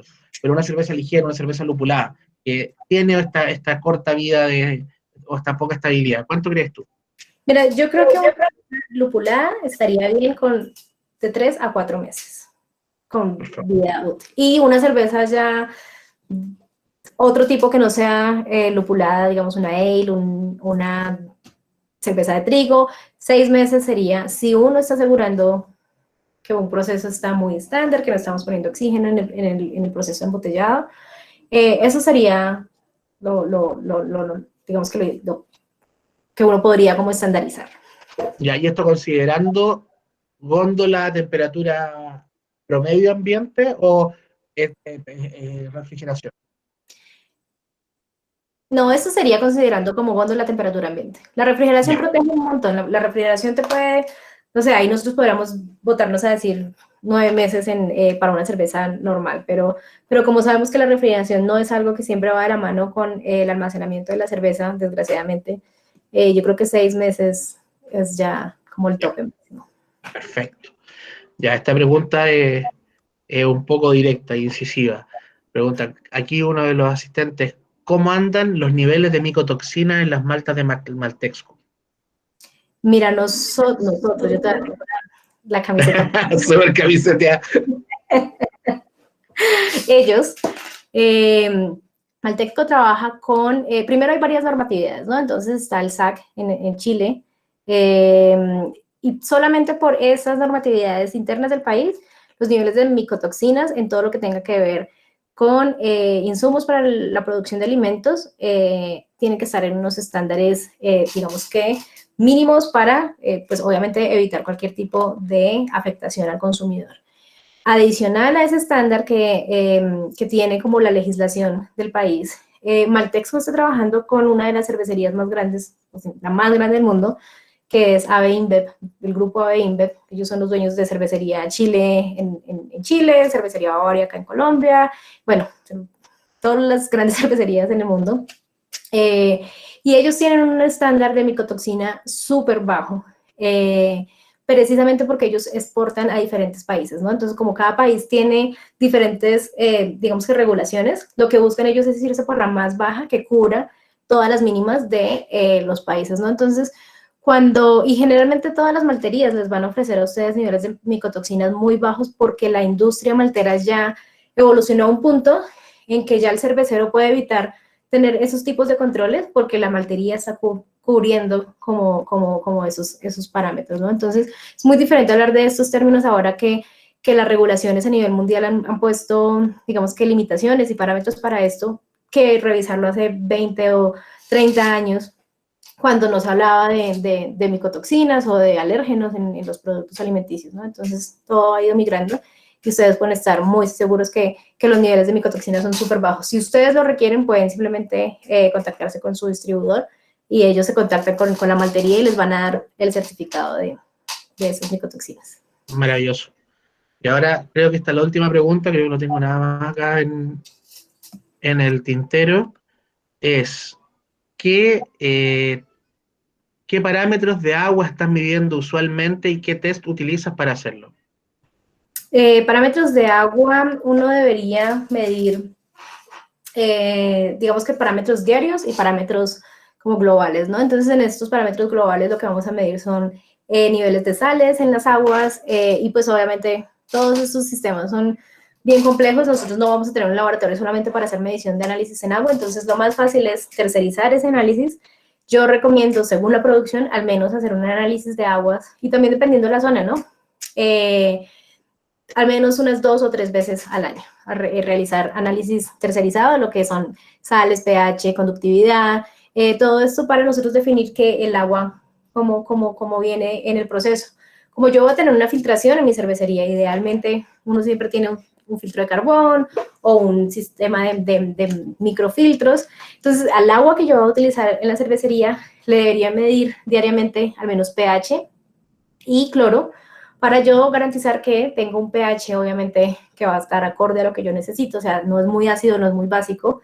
Y ya en lo que es, en la parte de cloro, pues es simplemente determinar que nosotros no vayamos a tener alto nivel de cloro, que es muy normal que las empresas de acueducto pongan mucho cloro en el agua para evitar parte microbiológica, pero el cloro pues viene a ser un problema más adelante en la maceración porque nos puede afectar las enzimas. Entonces, ideal al mínimo tener estos equipos. Hay unos equipos que venden súper sencillos, que uno simplemente pone la muestra de agua y les da la concentración. Hay otros que son más económicos, que son colorímetros, entonces uno simplemente utiliza dos reactivos, los mezcla y el mismo equipito tiene pues como te va dando indicaciones de cómo son estas concentraciones. Eso sería como lo más básico.